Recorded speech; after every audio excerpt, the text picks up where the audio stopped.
ഓരോ സമയവും നമ്മൾ ഓരോ സ്റ്റെപ്പ് കടക്കുമ്പോഴും നമ്മളുടെ വിഷനുമായിട്ട് അടുത്തോ അല്ലെങ്കിൽ നമ്മളുടെ സെഗ്മെന്റിന്റെ സക്സസുമായിട്ട് എത്രത്തോളം നമ്മൾ അടുത്തു എന്നുള്ള ബോധ്യം നമുക്കുണ്ടാവും.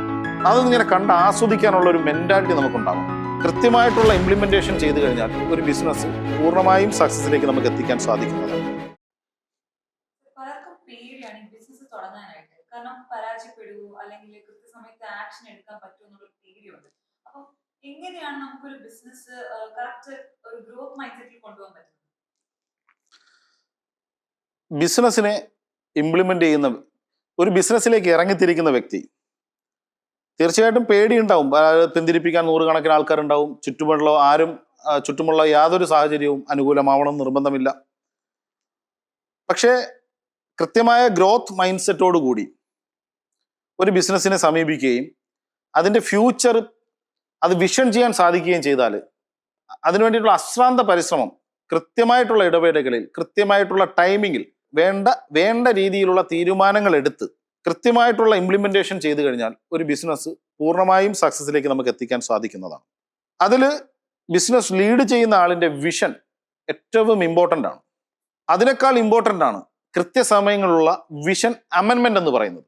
ഇപ്പോൾ ചിലപ്പോൾ ഒരു ബിസിനസ് ചെയ്ത് തുടങ്ങുന്ന ഒരാളിന് അയാളുടെ ലക്ഷ്യം ഒരു 100 കോടി രൂപയുടെ ബിസിനസ് ആയിരിക്കും.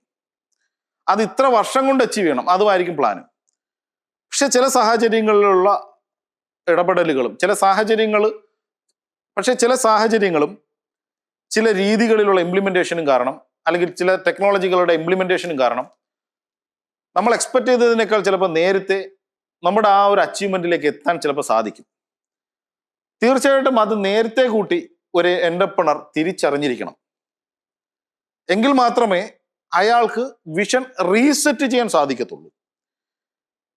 നമ്മൾ 1 വർഷം കൊണ്ട് ഒരു പൊസിഷനിലേക്ക് എത്തുമെന്ന് നമ്മൾ കരുതിയ ഒരു സംഗതി, അത് നമ്മൾ ഒന്നുകൂടെ ശ്രമിച്ചാൽ അത് 6 മാസം കൊണ്ട് ആ വിഷനിലേക്ക് എത്തിക്കാൻ സാധിക്കുമെങ്കിൽ നമ്മളുടെ വിഷൻ റീസെറ്റ് ചെയ്യണം. നമ്മുടെ വിഷൻ റീസെറ്റ് ചെയ്യുക എന്നുള്ളത് എന്റർപ്രണറുടെ ബാധ്യതയാണ്. അതിനോടൊപ്പം തന്നെ ആ വിഷൻ അത് ഇംപ്ലിമെന്റേഷൻ ചെയ്യുന്ന ഓതന്റിക് ആയിട്ടുള്ള സ്റ്റാഫുകളിലേക്ക് കൈമാറുക എന്നുള്ളതും വളരെ ഇമ്പോർട്ടൻ്റ് ആയിട്ടുള്ള കാര്യമാണ്. യഥാസമയം വിഷൻ റീസെറ്റ് ചെയ്യുകയും ഇംപ്ലിമെന്റേഷൻ മെത്തേഡുകൾ അമെൻമെന്റ് വരുത്തുകയും കണ്ടിന്യൂസ് അപ്ഡേഷൻ ചെയ്യുകയും ചെയ്ത് ഒരു ബിസിനസ് വളരെ ഈസി ആയിട്ട് ഗ്രോത്തിങ് സ്റ്റേജിലേക്ക് എത്തിക്കാൻ സാധിക്കും. ഇത്തരത്തിലുള്ള പ്രോസസ്സുകൾ നിങ്ങൾക്ക് എന്തെങ്കിലും സംശയമുണ്ടെങ്കിൽ പ്രോക്സിയോൺസ് സദാ നിങ്ങളെ സപ്പോർട്ട് ചെയ്യാൻ ഉണ്ടാവുന്നതാണ്.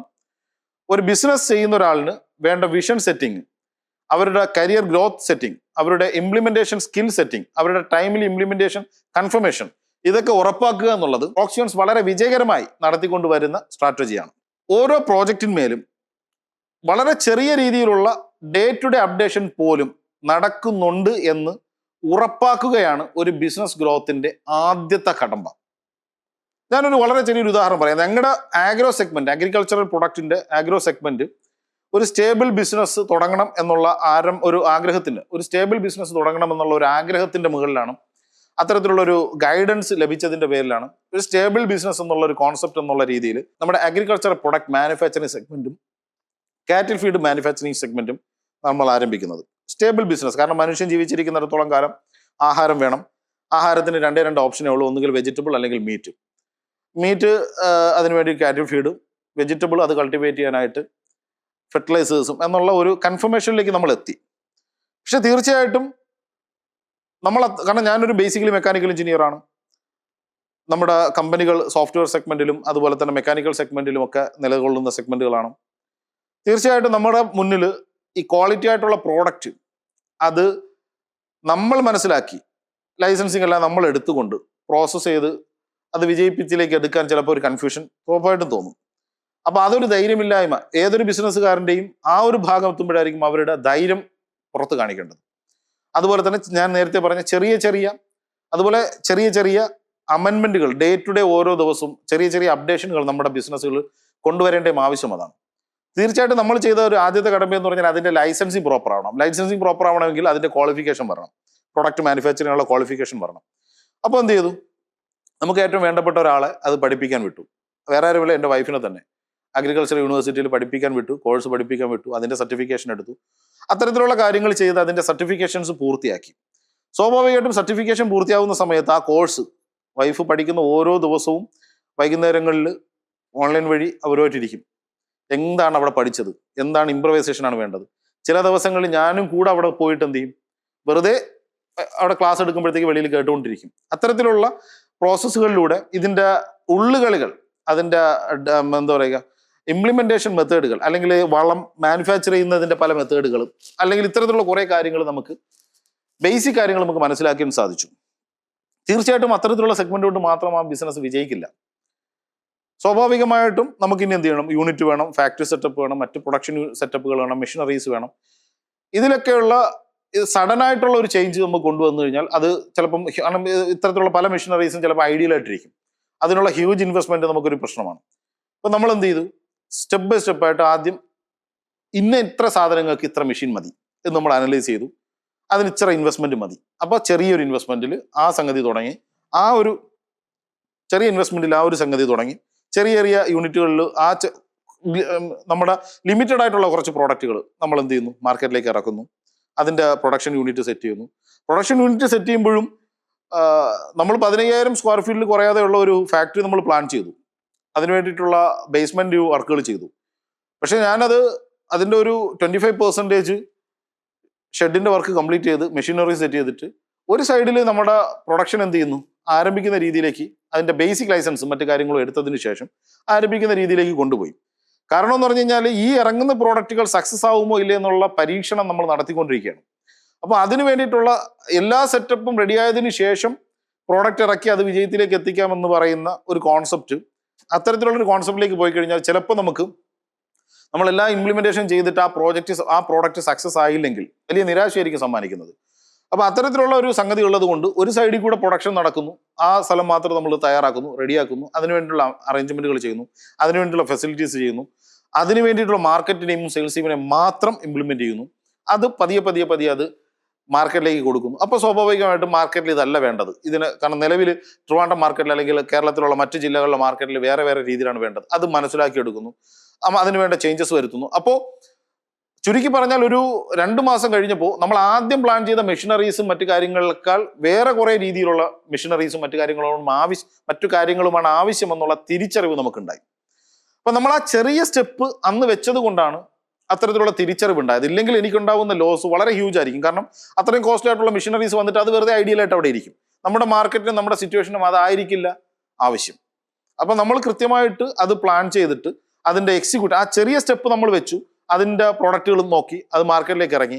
അതിനോടൊപ്പം തന്നെ നമ്മൾ എക്സ്ട്രാ കോസ്റ്റ് ചെലവഴിച്ച് ചെയ്തത് ഇതിനു വേണ്ടിയിട്ട് മാത്രം ഒരു അനലൈസേഷൻ ടീമിനെ നമ്മൾ ഇതിനകത്തേക്ക് ഇറക്കി. അപ്പോൾ അവർ എന്ത് ചെയ്യും, ഓരോ ഷോപ്പുകളിലും പോയിട്ട് അവർ ഒരു 1 മണിക്കൂർ സ്പെൻഡ് ചെയ്യും. അവിടുത്തെ സെയിൽ രീതി എങ്ങനെയാണ്, അവിടെ ഏത് പ്രോഡക്റ്റാണ് മൂവ്മെന്റ് കൂടുതൽ, അവിടെ ഏത് പ്രോഡക്റ്റിനായിരിക്കും സാധ്യത, ആ ഏരിയയിലുള്ള കൃഷി രീതി എങ്ങനെയാണ്, ആ ഏരിയയിലുള്ള ഏതൊക്കെ പ്രോഡക്റ്റിന് മൂവ്മെന്റ് സാധ്യതയുണ്ട് എന്നൊക്കെ കൃത്യമായിട്ട് അനലൈസ് ചെയ്തിട്ട് ഉറപ്പായിട്ടും അവിടെ ഒരു സ്ലോട്ട് ഉണ്ടാവും. നമുക്ക് വേണ്ടിയിട്ടുള്ള ഒരു ഗ്യാപ്പ് അവിടെ എന്തായാലും ഉണ്ടാവും. ആ ഗ്യാപ്പ് ചിലപ്പോൾ അവർക്ക് നിലവിൽ സപ്ലൈ ചെയ്തുകൊണ്ടിരിക്കുന്ന സപ്ലൈസ് പ്രോപ്പറായിട്ട് സപ്ലൈ ചെയ്യാത്തതായിരിക്കും. ചിലപ്പോൾ അതായിരിക്കും നമ്മുടെ ഗ്യാപ്പ്.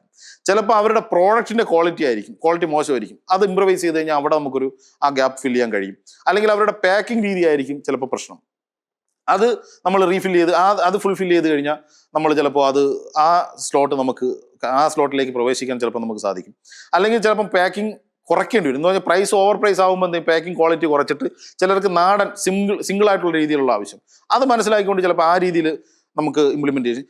ഇതേ സമയം നമ്മുടെ പ്രോഡക്റ്റിന്റെ വാല്യൂ ഇവിടെ നിൽക്കണം, നമ്മൾ എവിടെയാണ് പെനട്രേറ്റ് ചെയ്യേണ്ടത്, നമ്മൾ എവിടെയാണ് നമ്മുടെ പ്രോഡക്റ്റ് പ്ലേസ് ചെയ്യേണ്ടത് എന്നുള്ള കൃത്യമായ ധാരണയും നമുക്കുണ്ടെങ്കിലും അത്തരത്തിലുള്ള ഇംപ്ലിമെന്റേഷൻ ചെയ്തുകൊണ്ടും അത്തരത്തിലുള്ള അമെന്റ്മെന്റുകൾ വരുത്തിക്കൊണ്ടും അത്തരത്തിൽ ചിന്തിച്ചുകൊണ്ടും നമുക്ക് ഈ സെഗ്മെന്റിലേക്ക് നമുക്ക് ഇറങ്ങാനും അടുത്ത ഒരു 2-3 മാസം കൊണ്ട് തന്നെ മാർക്കറ്റിലേക്ക്, കാരണം നമ്മൾ ഒരു പ്രോഡക്റ്റും ഇല്ലാതെ ഒരു സ്റ്റഡി നടത്തുന്നതും ഫസ്റ്റ് സ്റ്റെപ്പ് അല്ലെങ്കിൽ സെക്കൻഡ് സ്റ്റെപ്പ് വെച്ചതിന് ശേഷം അടുത്ത് ഈ സ്റ്റെപ്പിന്റെ ഇംപ്രവൈസേഷൻ ചെയ്യാൻ വേണ്ടിയിട്ടുള്ള നമ്മൾ എടുക്കുന്ന എഫേർട്ടും രണ്ടാണ്. അതായത് ഒരു തിയറി, നമ്മളൊരു ഐഡിയ മനസ്സിൽ വെച്ചിട്ട് ഒരു വെറുതെ പഠനം നടത്താൻ വേണ്ടിയിട്ട് ഇറങ്ങുന്നതും നമ്മൾ 1-2 സ്റ്റെപ്പ് വെച്ചതിന് ശേഷം അതിന്റെ ഇംപ്ലിമെന്റേഷൻ ഇംപ്രവൈസ് ചെയ്യാൻ വേണ്ടിയിട്ട് അല്ലെങ്കിൽ അതിന്റെ പ്രോഡക്റ്റ് ക്വാളിറ്റി ഇംപ്രവൈസ് ചെയ്യാൻ വേണ്ടിയിട്ടും നമ്മൾ എടുക്കുന്ന ഒരു ശ്രമമുണ്ടല്ലോ, ഇത് രണ്ടാണ്. കാരണം നമ്മൾ ബിഫോർ ഇംപ്ലിമെന്റേഷൻ അല്ലെങ്കിൽ before starting A single step നമ്മൾ ആ പ്രോജക്റ്റിനെ സമീപിക്കുന്നത് ഒരു രീതിയിലായിരിക്കും. After creating A first step നമ്മൾ ആ പ്രോജക്റ്റിനോട് നമ്മുടെ ഒരു സമീപനവും വേറെ ആയിരിക്കും. കാരണം ആ ഫസ്റ്റ് സ്റ്റെപ്പ് ഇംപ്ലിമെന്റ് ചെയ്ത് കഴിയുമ്പോഴേക്കും നമ്മുടെ നിന്ന് കുറച്ച് കാശും ഇറങ്ങിയിട്ടുണ്ടാവും, കുറച്ച് ഫെസിലിറ്റീസ് നമ്മൾ ഓൾറെഡി ക്രിയേറ്റ് ചെയ്തിട്ടുണ്ടാവും, കുറച്ച് ആൾക്കാരെ ചിലപ്പോൾ അപ്പോയിന്റ് ചെയ്തിട്ടുണ്ടാവും, പലതുണ്ടാവും. ആ ഫസ്റ്റ് സ്റ്റെപ്പ് മുടക്ക്, അതായത് ആ കാശ് മുടക്ക് വരുമ്പോൾ സ്വാഭാവികമായിട്ടും നമ്മൾ ഇനി ഇത് തിരിച്ചു പിടിക്കണം, ഇതിൽ നിന്ന് പിന്തിരിയില്ല. അപ്പോൾ എന്ത് ചെയ്യണം? അതിന്റെ സ്ലോട്ട് കണ്ടെത്തണം, അതിന്റെ മാർക്കറ്റ് ഗ്യാപ്പ് നമ്മൾ കണ്ടെത്തണം, അത് കൃത്യമായിട്ട് അനലൈസ് ചെയ്യണം, അതെങ്ങനെ നമുക്ക് ആ ഗ്യാപ്പിലേക്ക് പെനട്രേറ്റ് ചെയ്യാന്നുള്ള സ്റ്റഡി നടത്തണം, നമ്മൾ സെൽഫ് ഇംപ്രവൈസ് ചെയ്യണം. ഇത്തരത്തിലുള്ള ഡിഫറെന്റ് പാത്തിലൂടെ നമുക്ക് എന്ത് ചെയ്യാൻ പറ്റും? ആ സെഗ്മെന്റിൽ നിന്ന് ഉറപ്പായിട്ടും നിലവിലുള്ള മാർക്കറ്റിൽ അതിന് എത്ര വലിയ കോമ്പറ്റീഷൻ ഉള്ള മേഖലയായാലും ശരി ഒരു ഗ്യാപ്പ് അല്ലെങ്കിൽ ഒരു സ്ലോട്ട് നമുക്കായിട്ടുണ്ടായിരിക്കും. ആദ്യം ആ കോൺഫിഡൻസ് നമുക്ക് വേണം. ആ സ്ലോട്ട് നമുക്കായിട്ട് ദൈവം ക്രിയേറ്റ് ചെയ്തിട്ടുണ്ട് എന്നുള്ള കോൺഫിഡൻസ് നമുക്കുണ്ടെങ്കിലേ നമുക്ക് ആ ഗ്യാപ്പ് കണ്ടെത്താൻ വേണ്ടിയിട്ടുള്ള ശ്രമങ്ങൾ നമ്മൾ നടത്തത്തുള്ളൂ. പിന്നെ ഈ ഗ്യാപ്പ് കണ്ടെത്താനുള്ള സമയം ഒരിക്കലും നമ്മുടെ ഈ ഗ്യാപ്പ് കണ്ടെത്താനായിട്ട് ഗ്യാപ്പ് നമ്മുടെ ഫ്രണ്ടിലേക്ക് ദൈവം കൊണ്ട് തരുമെന്ന് ഒരിക്കലും നമ്മൾ വിചാരിക്കില്ല. അതിനുവേണ്ടി പല പല ശ്രമങ്ങൾ നടത്തണം. ഒരു ശ്രമം നടത്തുന്നു, അത് പരാജയപ്പെടുന്നു. രണ്ടാമത്തെ ശ്രമം നടത്തുന്നു, അത് പരാജയപ്പെടുന്നു. മൂന്നാമത്തെ ശ്രമം നടത്തുന്നു, അത് പരാജയപ്പെടുന്നു. പരാജയപ്പെടുന്നു എന്ന് പറയുമ്പം അത് ആക്ച്വലി പരാജയപ്പെടലല്ല. നമ്മൾ ആ സെഗ്മെന്റിൽ അല്ലെങ്കിൽ ആ പാത്തിലൂടെ പോയി കഴിഞ്ഞാൽ സക്സസ് ആവില്ല എന്നുള്ള തിരിച്ചറിവാണ്. അതാണ് നമുക്ക് ആദ്യം വേണ്ടത്. കാരണം ഒരു ഇംപ്ലിമെന്റേഷൻ നടത്തി അല്ലെങ്കിൽ ഒരു ഐഡിയ നമ്മൾ ഇംപ്ലിമെന്റ് ചെയ്തു, ഒരു മെത്തേഡിൽ ഇംപ്ലിമെന്റ് ചെയ്തു, അത് സക്സസ് ആയില്ല എങ്കിൽ നമ്മൾ മനസ്സിലാക്കേണ്ടത് അതിൽ നിന്നൊരു പാഠം നമ്മൾ പഠിച്ചു എന്നാണ്. കാരണം ഇനി ആ വഴിക്ക് പോണ്ടേ, നമുക്ക് എന്താണ് വേറൊരു വഴി പരീക്ഷിക്കാം.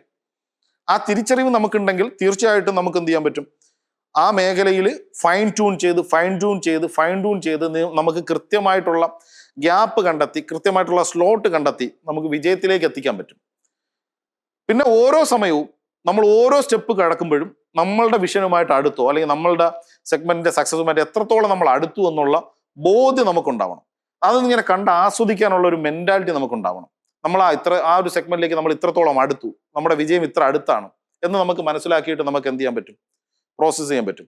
എനിക്ക് ഒരു ഉദാഹരണം കൂടി നമ്മുടെ ഈ ഒരു സെഗ്മെന്റ് വെച്ച് തന്നെ നമുക്ക് വിശദീകരിക്കാൻ സാധിക്കും. അതായത് സഹ്യസാനു ബയോടെക് എന്നുള്ള ഞങ്ങളുടെ പ്രോജക്റ്റ് അത് ലോഞ്ച് ചെയ്യാനുള്ള കാരണം ഒരു എംപ്ലോയി ആണ്. സഖ്യസാനു ബയോടെക് എന്ന് പറയുന്നത് നമ്മുടെ വിവിധ തരത്തിലുള്ള ചെടികളും അതുപോലെ മരങ്ങളുടെയൊക്കെ പഴവർഗ്ഗ മരങ്ങളുടെയൊക്കെ അതേ പ്ലാവ് ഉൾപ്പെടെയുള്ള മരങ്ങളുടെയൊക്കെ ഹോൾസെയിൽ പ്രൊഡക്ഷനും ഹോൾസെയിൽ സെയിലുമാണ് ചെയ്യുന്നത് ഇപ്പം നിലവിൽ. അത് വലിയ രീതിയിൽ ഇപ്പോൾ മാറിക്കൊണ്ടിരിക്കുന്ന ഒരു സെഗ്മെന്റ് ആണ് നമ്മുടെ ഈ ചെടി നഴ്സറികൾ. ചെടി നഴ്സറികൾ പോലത്തെ അല്ലെങ്കിൽ റീറ്റെയിലായിട്ടും ഹോൾസെയിലായിട്ടും ചെടി ഉൽപ്പന്നങ്ങൾ പ്രൊഡക്ഷൻ ചെയ്തും അതുപോലെ തന്നെ ഗ്രോത്ത് ചെയ്തും കസ്റ്റമറിലേക്ക് എത്തിക്കുന്ന ഒരു സെഗ്മെന്റാണ് സഹ്യസാനു ബയോടെക് എന്നുള്ള പേരിൽ. ഈ സഹ്യസാനു ബയോടെക് എന്നുള്ള കോൺസെപ്റ്റ് മനസ്സിലുണ്ടെങ്കിൽ പോലും അതിന് സ്യൂട്ടബിൾ ആയിട്ടുള്ള ഒരു എംപ്ലോയി വന്നു കഴിഞ്ഞപ്പോഴത്തേക്ക് നമുക്ക് തോന്നി ആ പുള്ളി അതിലേക്ക് മാറ്റാം. പുള്ളി ആക്ച്വലി വേറൊരു സെഗ്മെന്റിലേക്ക് നമ്മൾ റിക്രൂട്ട്മെന്റ് ചെയ്തിരുന്നത്. പക്ഷെ പുള്ളിയുടെ ക്വാളിഫിക്കേഷനും പുള്ളിയുടെ എക്സ്പീരിയൻസും കൃത്യമായി മനസ്സിലാക്കിയിട്ട് ഞാൻ ചെറിയ തോതിൽ പുള്ളിയെ കൊണ്ട് സൈഡായിട്ട് എന്ത് ചെയ്തു, ആ മറ്റു ആക്ടിവിറ്റിയോടൊപ്പം ഇതിന്റെ സെഗ്മെന്റ് കുറേശ്ശെ ആരംഭിച്ചു. ആദ്യം കുറച്ച് തൈകൾ എടുക്കുന്നു, ഒരു ചെറിയ പോളി ഹൗസ് ചെയ്യുന്നു, അതിലേക്ക് നമ്മൾ ഇംപ്ലിമെന്റ് ചെയ്യുന്നു. ഘട്ടമായിട്ട് ഇതിന്റെ ഇൻവെസ്റ്റ്മെന്റ് ഇൻക്രീസ് ചെയ്യുന്നു. പുതിയ സ്ഥലങ്ങളിലേക്ക് യാത്ര ചെയ്യുമ്പോൾ അവിടെ നിന്ന് കിട്ടുന്ന ഹോൾസെയിൽ ആയിട്ടുള്ള പ്രോഡക്റ്റുകളും അതിന്റെ കാര്യങ്ങളൊക്കെ മനസ്സിലാക്കുന്നു. അതിന്റെ കുറേശ്ശെ പർച്ചേസ്, ചെറിയ സ്റ്റെപ്പുകൾ. അതായത് ഒരു ദിവസം ഒരു 2000 രൂപ അല്ലെങ്കിൽ 5000 രൂപയുടെ ഒക്കെ ഇൻവെസ്റ്റ്മെന്റ് മാത്രം വരുന്ന രീതിയിൽ പോലും നമ്മൾ എന്ത് ചെയ്തിട്ടുണ്ട്, ശ്രമിച്ചിട്ടുണ്ട്. പക്ഷേ ഇന്ന് ആ സെഗ്മെന്റ് കോടികൾ വില മതിക്കാൻ പറ്റുന്ന രീതിയിലുള്ള സ്റ്റോക്കുള്ള ഒരു സെഗ്മെന്റായി വളർന്നിട്ടുണ്ട്. അതായത് ഒരു ചെടിക്ക് ചിലപ്പോൾ നമുക്ക് വിൽക്കുന്നത് 100 രൂപയ്ക്ക്, പക്ഷെ അതിന്റെ 2000, 3000, 5000 തൈകൾ എന്ത് ചെയ്യുന്നുണ്ടാവും അറ്റ് എ ടൈമിൽ കൊടുക്കാൻ നമുക്ക് സാധിക്കും. ആ രീതിയിലേക്ക് ആ സെഗ്മെന്റ് വളർന്നത് വളരെ കുഞ്ഞു സ്റ്റെപ്പുകൾ നമ്മൾ വെച്ചിട്ടാണ്. കാരണം എനിക്ക് ആദ്യത്തെ സെഗ്മെന്റുകളൊക്കെ നമ്മൾ വാങ്ങുമ്പോൾ 100 തൈകൾ, 50 തൈകൾ, ഈവൻ എൻ്റെ കാറിന്റെ ബാക്കിൽ വെച്ചിട്ട് പോലും തൈകൾ കൊണ്ടുവന്നിട്ട് നമ്മൾ എന്ത് ചെയ്തിട്ടുണ്ട്, പുതിയ വെറൈറ്റി തൈകൾ കൊണ്ടുവന്നിട്ട് നമ്മൾ ഇംപ്ലിമെന്റ് ചെയ്തിട്ടുണ്ട്. നമ്മളുടെ യാത്രകൾ, നമ്മുടെ ബിസിനസ് സംബന്ധമായിട്ടുള്ള യാത്രകളിലായാലും പേഴ്സണൽ യാത്രകളിലായാലും ഇതും കൂടെ മനസ്സിൽ വെച്ചിട്ട് പല ലൊക്കേഷനുകളിൽ നമ്മൾ എന്ത് ചെയ്തിട്ടുണ്ട്, കയറി ഇറങ്ങും. അവിടെ നിന്ന് കിട്ടുന്ന യുണീക്കായിട്ടുള്ള ചില പ്രോഡക്റ്റുകളായിരിക്കും, ചില തൈകളായിരിക്കും, അവിടെ മാത്രമുള്ള പ്രോഡക്റ്റുകളായിരിക്കും. അത് നമ്മൾ അവിടെ നിന്ന് ഹാൻഡ് പിക്ക് ചെയ്യുന്നു, അത് നമ്മൾ സ്റ്റോർ ചെയ്യുന്നു. നമ്മുടെ കാറിനകത്ത് വെച്ചിട്ടായിരിക്കും നമ്മളിപ്പോൾ കൊണ്ടുവന്ന് അതിനെ പരിപാലിച്ച് അതിനെ മദർ പ്ലാന്റ് ആക്കാം, അല്ലെങ്കിൽ അതിനെ മറ്റ് ബഡ്ഡിങ് പ്രോസസ്സുകൾക്ക് ഉപയോഗിക്കാം, അല്ലെങ്കിൽ നമ്മുടെ ഗ്രാഫ്റ്റിംഗ് പ്രോസസ്സുകളിലേക്ക് നമുക്ക് അതിൻ്റെ മുകളങ്ങൾ ഉപയോഗിക്കാം. ഇത്തരത്തിലുള്ള പ്രോസസ്സുകളിലേക്ക് നമ്മൾ തിങ്ക് ചെയ്തു പതിയെ പതിയെ പതിയെ കുഞ്ഞു സ്റ്റെപ്പ് വെച്ച് ഇന്ന് കോടികളുടെ സ്റ്റോക്കിലേക്ക് നമുക്ക് അത് എന്ത് ചെയ്തിട്ടുണ്ട്, വരുത്തിയിട്ടുണ്ട്. ഓരോ ദിവസവും അതിൽ വളവും ചെയ്താൽ മാത്രം മതി, നമുക്ക് എന്ത് ചെയ്യും, ഗ്രോത്ത് ചെയ്തുകൊണ്ടിരിക്കുന്ന സെഗ്മെന്റ് ആയിട്ട് വളർന്നു വന്നിട്ടുണ്ട്. അപ്പം നമ്മുടെ ഓരോ ചെറിയ സ്റ്റെപ്പും, നമ്മൾ എടുക്കുന്ന ഓരോ ചെറിയ സ്റ്റെപ്പും അത് ഫ്യൂച്ചറിൽ ഹ്യൂജ് ഇൻകം ആയിട്ട് മാറുന്നത് നമുക്ക് റിയലൈസ് ചെയ്യാൻ കഴിയും. അപ്പം ചെറിയ സ്റ്റെപ്പുകൾ വെക്കാൻ ഒരു കാരണവശാലും മടിക്കല്. വലുതായതിനു ശേഷം മാത്രമേ നമ്മൾ ബിസിനസ് ചെയ്യുള്ളൂ. വലിയ സെഗ്മെന്റുകളും വലിയ സെറ്റപ്പും വലിയ അറേഞ്ച്മെന്റുകളും ആയതിനു ശേഷം മാത്രമേ നമ്മൾ ആ സെഗ്മെന്റിലേക്ക് അല്ലെങ്കിൽ ആ ബിസിനസ് ചെയ്യുള്ളൂ. അല്ലെങ്കിൽ എൻ്റെ ഐഡിയ വലുതിൽ മാത്രമാണ് എന്ന് പറഞ്ഞിരിക്കാതെ നമുക്ക് ചെറിയ സ്റ്റെപ്പുകളിലൂടെയും നമുക്ക് വലിയ വിജയത്തിലേക്ക് എത്താം.